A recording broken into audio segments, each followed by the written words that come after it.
कुछ लोगों में ऐसा क्या जादू है कि उनको तुरंत प्यार और सम्मान मिलता है। हर कोई उन्हें अपना दोस्त बनाना चाहता है। बिजनेस में वो कॉर्पोरेट सीढ़ी के टॉप पर तेजी से बढ़ रहे हैं। उनका माइडस टच क्या है?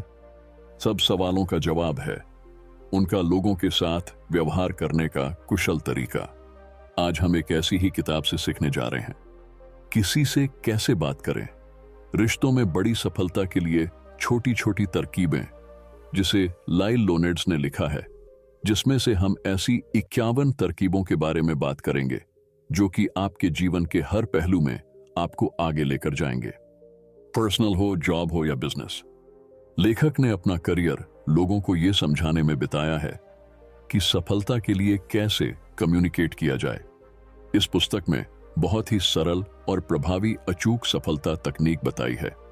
जानकारियों से भरी इस किताब में आप पाएंगे एक जबरदस्त पहला प्रभाव कैसे बनाएं, स्मॉल टॉक और बिग टॉक को मास्टर कैसे करें, बॉडी लैंग्वेज, एक अधिकारी या सेलिब्रिटी की तरह कैसे बात करते हैं, टेलीफोन को एक शक्तिशाली कम्युनिकेशन टूल कैसे बनाएं, और भी बहुत कुछ। तो चलिए अब सभी 51 तकनीकों को डिटेल में समझते हैं। फ्लर्टिंग मुस्कान। जब भी आप किसी से मिले तो तुरंत एक मुस्कान ना दे। जो भी आपकी नजरों में आएगा इससे उसका ही फायदा होगा, बल्कि दूसरे इंसान के चेहरे की तरफ एक सेकंड के लिए देखे, रुके, उनकी शख्सियत में खुद को ढाले। उसके बाद एक बड़ी और मनमोहक मुस्कान को अपने पूरे चेहरे पर फैलने दे और जो आपकी आंखों तक जाए। इससे सामने वाले पर एक अच्छा असर पड़ेगा। स्टिकी आंखें ऐसा दिखाए कि आपकी आंखें आपके पार्टनर की बातों में डूबी हुई है। अगर उनकी बात खत्म हो जाए तो भी आई कांटेक्ट ना तोड़े। जब आपको कहीं और देखना हो तो धीरे धीरे देखें। एपॉक्सी आंखें, ये ब्रेजन तकनीक बड़ी कमाल की है। जब कोई और भी बात कर रहा हो तो अपने टारगेट पर्सन को देखें। कौन बात कर रहा है इससे फर्क नहीं पड़ता है। आप उस आदमी या औरत को देखते रहे जिस पर आप असर डालना चाहते हैं। घोड़े का भाव बात करते हुए दोनों चीजों का ध्यान रखें। खुद को व्यक्त करें, पर यह भी ध्यान रखें कि आपका श्रोता आपकी बात पर कैसे प्रतिक्रिया कर रहा है। उसके बाद अपना अगला मूव प्लान करें। अगर शतरंज में एक घोड़ा ऐसा कर सकता है तो आदमी भी कर सकता है। लोग कहेंगे कि तुम कोई भी चाल मिस नहीं करते हो, तुम्हारे पास हॉर्स सेंस है। सीन बनाने से पहले सीन देखें, आगे रहने के लिए बेहतर बनने की रिहर्सल करें। खुद को दांतों की मुद्रा में रखते हुए, हाथ मिलाते हुए, मुस्कुराते हुए और आंखों से संपर्क बनाते हुए देखें। खुद को सबसे आराम से बात करते सुने। खुद को सुपर समबॉडी जैसा विजुअलाइज करें, फिर सब खुद ब खुद हो जाएगा। जोश के साथ प्रोजेक। क्या आपको अपनी शुरुआती शब्दों की चिंता होती है? डरिए नहीं, क्योंकि आपके श्रोता पर होने वाले असर के 80% का आपके शब्दों से कोई लेना देना नहीं होता है। शुरुआत में आप जो भी कहते हैं वो लगभग सब कुछ सही होता है। आपकी बात से नहीं, आपके मूड, पॉजिटिव और पैशनेट तरीके से आप एक्साइटिंग सुनाई देते हैं। नेकेड सिटी कभी नहीं। जब कभी कोई आपसे पूछे कि आप कहां से है, तो कभी भी एक शब्द के जवाब से उनकी कल्पना की शक्ति को चुनौती न दे।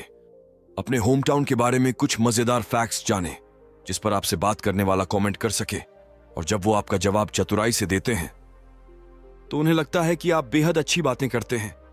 नेकेड जॉब कभी नहीं। जब कोई पूछता है कि आप क्या करते हैं तो आप सोचते हैं कि मैं एक अर्थशास्त्री हूं, एक शिक्षक हूं, एक इंजीनियर हूं या कुछ और।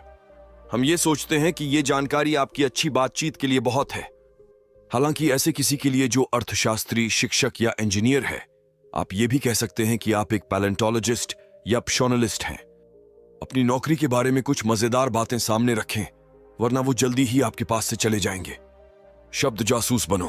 अपने बातचीत करने वाले पार्टनर की बात के हर शब्द को गौर से सुनने और उनके मनचाहे टॉपिक को समझने की कोशिश करें। शर्लॉक होम्स की तरह आपको भी दूसरे इंसान की पसंदीदा टॉपिक को ढूंढना है। स्पॉटलाइट। जब आप किसी से मिलते हैं तो कल्पना करें कि एक बड़ी सी स्पॉटलाइट आपके बीच है। जब आप बोल रहे होते हैं तो स्पॉटलाइट आप पर होती है। जब वो इंसान बोलता है तो स्पॉटलाइट की चमक उस पर होती है। जितनी ज्यादा देर आप उसे अपने से चमकने देंगे, उतना ही दिलचस्प सामने वाला इंसान आपको पाएगा। पैरटिंग। कभी स्पीचलेस ना हो। एक तोते की तरह अपने कॉन्वर्सेशन पार्टनर के आखिरी के कुछ शब्दों को दोहरा दे। इससे सामने वाले को फिर से बोलने का मौका मिलेगा और फिर आपको बस सुनना है।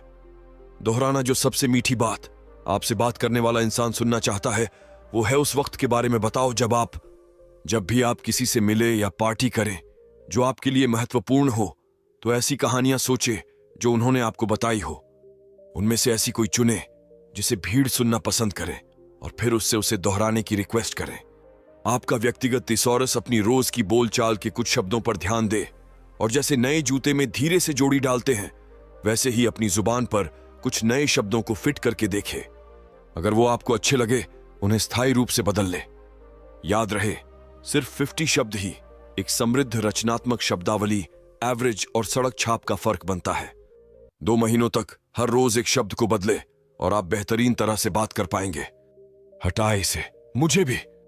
जब भी आपके पास सामने वाले इंसान की कोई कॉमन चीज हो, तो जितनी देर से आप बताएंगे उतना ही वो इंप्रेस होंगे।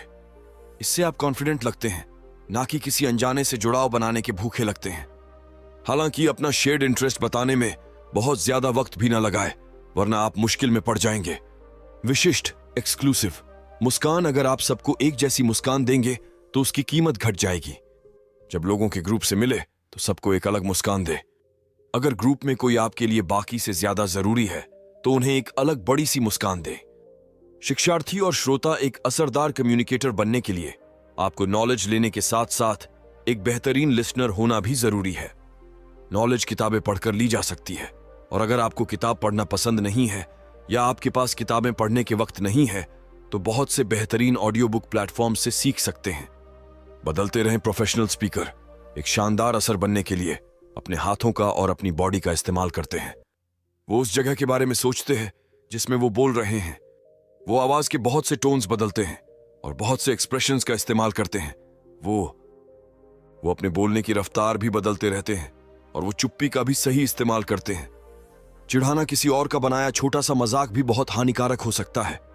किसी भी कीमत पर किसी और का मजाक न बनाएं, वरना इसकी कीमत आपको बाद में चुकानी पड़ सकती है।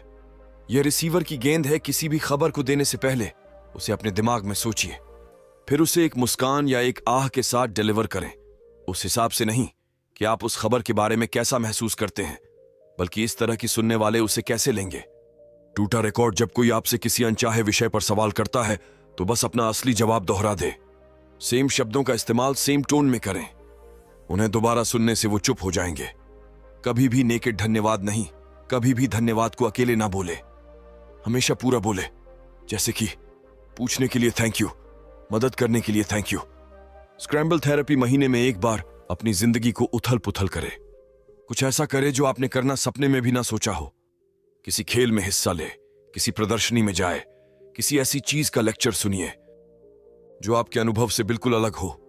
आपको इसे बहुत से अंदरूनी सवालों का जवाब मिलेगा। स्पष्ट सीमा। किसी विदेशी जमीन पर कदम रखने से पहले दुनिया के डूस और टैबूस की एक किताब ले। हाथ मिलाने, गिफ्ट देने, किसी की तारीफ करने से पहले उस किताब को चेक करें, वरना कहीं आपका कुछ भी करना सारे किया कराए पर पानी न फेर दे। शारीरिक रूप से सही सहानुभूति रखने वाले आपके साथी बॉडी के किस हिस्से से बात करते हैं? उनकी आंखें, उनके कान, उनके आंत। विजुअल लोगों के लिए अपने विजुअल एम्पैथाइजर्स का इस्तेमाल करें ताकि उन्हें लगे कि आप दुनिया को वैसे देखते हैं जैसे वो देखते हैं। सुनने वालों के लिए ऑडिटरी एम्पैथाइजर्स का इस्तेमाल करें ताकि उन्हें लगे कि आप उन्हें साफ तौर पर सुन पाते हैं। महसूस करने वालों के लिए किनेस्थेटिक एम्पैथाइजर्स का इस्तेमाल करें ताकि उन्हें लगे कि आप वैसा ही महसूस करते हैं जैसा वो करते हैं। तत्काल इतिहास। जब आप किसी अजनबी से मिले तो आप कोशिश करें कि अजनबी ना बने रहे। अपनी पहली मुलाकात में ही कुछ खास पलों को खोजें, फिर कुछ शब्दों का इस्तेमाल करें जिससे हंसी आए, मुस्कान आए या दोनों को अच्छा महसूस हो। अब पुराने दोस्तों की तरह आप दोनों का भी एक साथ इतिहास है। जिस किसी के साथ आप अपना पर्सनल या प्रोफेशनल भविष्य बनाना चाहते हैं तो उनके साथ खास पलों को ढूंढें। अच्छी खबर फैलाए। जैसे ही लोग कोई बुरी खबर सुनते हैं तो वो तुरंत ही संदेश पहुंचाने वाले कबूतर बन जाते हैं, जिसे गॉसिप कहा जाता है। इसके बदले खुशखबरी को पहुंचाने वाले बने। जब भी आप किसी के बारे में कुछ अच्छा सुने हैं तो उन तक उस कॉम्प्लीमेंट के साथ उड़ते हुए जाए। इससे हर कोई आपसे प्यार करेगा। सकारात्मक टिप्पणियां। जब आप किसी से बात कर रहे हों तो उनके बारे में कुछ सकारात्मक टिप्पणियां अपनी बातचीत में डालिए, पर ध्यान रहे उन्हें एकदम से बातचीत में ना घुसाए जिससे सामने वाले को लगे आप उनकी चापलूसी कर रहे हैं। शानदार तारीफ। जब भी आप किसी अजनबी से बात कर रहे हों जिन्हें आप अपने पर्सनल या प्रोफेशनल भविष्य का हिस्सा बनाना चाहते हैं, तो किसी आकर्षण और खास क्वालिटी को ढूंढे जो उनके पास हो। बातचीत के अंत में सीधा उनकी आंखों में देखे, उनका नाम ले और उन्हें वो कॉम्प्लीमेंट दे। बात करने वाले इशारे जब भी आप फोन उठाएं तो खुद को एक रेडियो का स्टार समझे। अगर आप चाहते हैं कि जैसे आप हैं वैसे ही बात करें, तो अपनी मुस्कान को आवाज और अपने सभी जेस्चर को ऐसी चीज में बदलना सीखे जिससे आपके श्रोता सुन सके। आपको अपने इशारों को बातों से बदलना होगा जिससे बातचीत 30% बेहतर हो जाए। नाम की बौछार, जब लोग अपना नाम सुनते हैं तो एकदम ध्यान से सुनने लगते हैं। फोन पर उनका नाम ज्यादा इस्तेमाल करें ताकि उनका ध्यान बना रहे। आपके कॉलर का नाम आई कांटेक्ट को बनाता है। आमने सामने किसी का नाम बार बार दोहराना उन्हें परेशान कर सकता है, पर फोन पर फिजिकल डिस्टेंस होता है तो आप उनका नाम बातचीत में इस्तेमाल कर सकते हैं। आपका समय किस रंग का है? चाहे आपकी कॉल कितनी भी जरूरी क्यों ना हो, हमेशा कॉल की शुरुआत सामने वाले से वक्त पूछकर करें।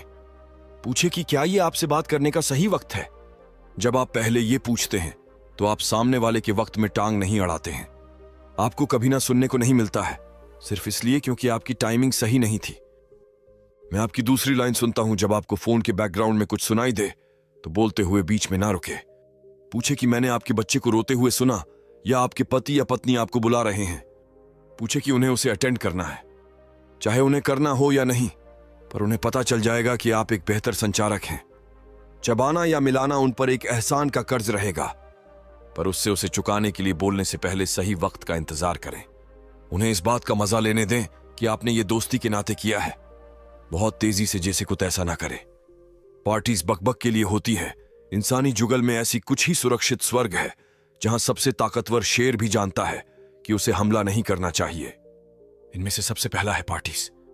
पार्टीज सुखद और अच्छी बातों की जगह होती हैं, ना कि लड़ाई या टकराव की। बिग प्लेयर्स अपने दुश्मन के साथ खड़े होने पर भी मुस्कुराते हैं और सिंपली नॉड कर देते हैं। वो लड़ाई वाली बातों को सही वक्त के लिए छोड़ देते हैं। रात का खाना खाने के लिए बिग विनर्स का सबसे ज्यादा सुरक्षित जगह है डिनिंग टेबल। खाना खाते हुए वो किसी भी ऊंची बात को नहीं करते हैं। वो जानता है कि खाना खाते हुए बिजनेस, उनके सपने, उनके चाहतों को पॉजिटिव साइड और ब्रेनस्टॉर्म करना ही ठीक है। इस वक्त वो कोई बुरी बात नहीं करते हैं। इत्तेफाक मुलाकात चिट चैट के लिए होते हैं। अगर आप कुछ बेच रहे हैं, मोल भाव कर रहे हैं या किसी के साथ कोई संवेदनशील बात कर रहे हैं तो अपनी आवाज को मीठा और धीमा बनाए रखें, वरना यह किसी बिग विनर के साथ लड़ाई में बदल सकती है। उनके टैंक खाली करो। जब आपको जानकारी चाहिए हो तो लोगों को पहले अपनी बात कहने दें। जब तक वो खाली ना हो जाए तब तक इंतजार करें। ऐसा करने से ही उनका टैंक पूरी तरह खाली होगा और वो आपके आइडियाज को रिसीव करना शुरू कर पाएंगे। इमोशंस को बाहर आने दे। फैक्ट्स बोलते हैं, इमोशंस चीखते हैं। जब भी आपको लोगों से किसी इमोशनल सिचुएशन के फैक्ट्स की जरूरत है तो उनके इमोशंस को बाहर आने दे। उनके तथ्यों को सुने और उनके इमोशंस से सहानुभूति दिखाए। उनके तथ्यों को सुने और उनके इमोशंस से सहानुभूति दिखाए। उनकी भावनाओं को सुनने से ही अक्सर उनके इमोशंस के तूफान को शांत किया जा सकता है। छोड़ दें। जब भी आप किसी को झूठ बोलता हुआ, बात को खींचता हुआ और तोड़ मरोड़ता हुआ पाए तो उनको सीधे तौर पर न बताएं। जब तक ऐसा करना आपकी जिम्मेदारी ना हो या जब तक कि आप किसी मासूम को ना बचाना चाहते हैं, उससे अपने जाल से निकलने दे, फिर कभी उस पर ध्यान ना दे। श्रोताओं का नेतृत्व करें, चाहे ऊपर से कोई कितना बड़ा दिखे, पर अंदर से हर कोई चाहता है कि भीड़ उसे अपनाए। जब आप अपने श्रोताओं को सकारात्मक प्रतिक्रिया के साथ सुनते हैं तो बड़े विजेताओं आपको भी एक बड़ा विजेता की तरह पहचानते हैं। जिस इंसान से आप सहमत होते हैं उसके लिए सबसे पहले ताली बजाएं। छोटे बच्चे का सम्मान जिस भी किसी इंसान से आप मिले उसे बिग बेबी पिवट दे। एक गर्म मुस्कान दे और उस पर पूरा ध्यान दें, जैसे आप एक छोटे बच्चे को देते हैं जो आपके पैरों तक रेंगता हुआ आता है और आपको देखकर बिना दांतों वाली एक मुस्कान देता है। एक नए इंसान पर 100% ध्यान देने का मतलब यह बताना है कि मुझे लगता है आप बहुत खास हैं। मूड का मिलान करें। अपना मुंह खोलने से पहले अपने सुनने वाले का एक वॉइस सैंपल ले ताकि आप उनका स्टेट ऑफ माइंड समझ सकें। समझने की कोशिश करें कि क्या आपका श्रोता बोर हो चुका है या एक्साइटेड है। अगर आप लोगों को अपने ख्यालों के करीब लाना चाहते हैं तो आपको उनके मूड और वॉइस टोन पर ध्यान देना होगा। ताजा खबर, इसके बिना घर से बाहर ना निकलें। किसी पार्टी में जाने से पहले आखिरी बार आईना देखने के बाद भी आखिरी कदम है अपना रेडियो सुनना या अखबार सुनना। आज जो भी हुआ है वो अच्छा मटेरियल है। आज की बड़ी खबर को जानना भी ये सोचने से बचने का अच्छा मौका या तरीका है कि सब लोग किस चीज की बात कर रहे हैं। संक्षेप फिर से शुरू। जैसे टॉप मैनेजर जिस भी पोजीशन के लिए अप्लाई करते हैं उसके लिए अलग रिज्यूम इस्तेमाल करते हैं, वैसे ही अपनी प्रोफेशनल लाइफ की एक सच्ची और अलग कहानी हर सुनने वाले के लिए अपने मुंह से निकाले। आप क्या करते हैं? इसका जवाब देने से पहले खुद से पूछे कि इस इंसान को मेरे आपके जवाब में क्या रोचक लग सकता है। क्या वो मुझे कोई बिजनेस दे सकता है, मुझसे कुछ खरीद सकता है, मुझे हायर कर सकता है, मेरा दोस्त बन सकता है। जहां भी आप जाए अपनी जिंदगी का एक नटशेल पैक करके ले जाएं जो आपके बातचीत में काम आ सके। उम्मीद है कि आपने how to talk to anyone किताब का आनंद लिया। इस किताब के माध्यम से हमने सीखा कि किसी से कैसे बात करें, समाज में कैसे उपस्थित रहें और संभावित रूप से जीवन की हर स्थिति में स्वयं को सुरक्षित और सुविधाजनक महसूस करें। यह किताब हमें बताती है कि बातचीत कौशल हर क्षेत्र में महत्वपूर्ण है, चाहे वह व्यक्तिगत जीवन हो या व्यापारिक संबंध। हमें सिखाया गया कि सही अभिप्राय कैसे बनाएं और दूसरों के साथ अच्छे संबंध कैसे बनाएं। अब आपको यहां से आगे कैसे बढ़ना है, यह आपकी स्वयं की निर्णय के आधार पर है, लेकिन यह निश्चित है कि आप इस किताब में सीखे गए बातचीत कौशल का उपयोग करके अपने जीवन को और भी सफल बना सकते हैं।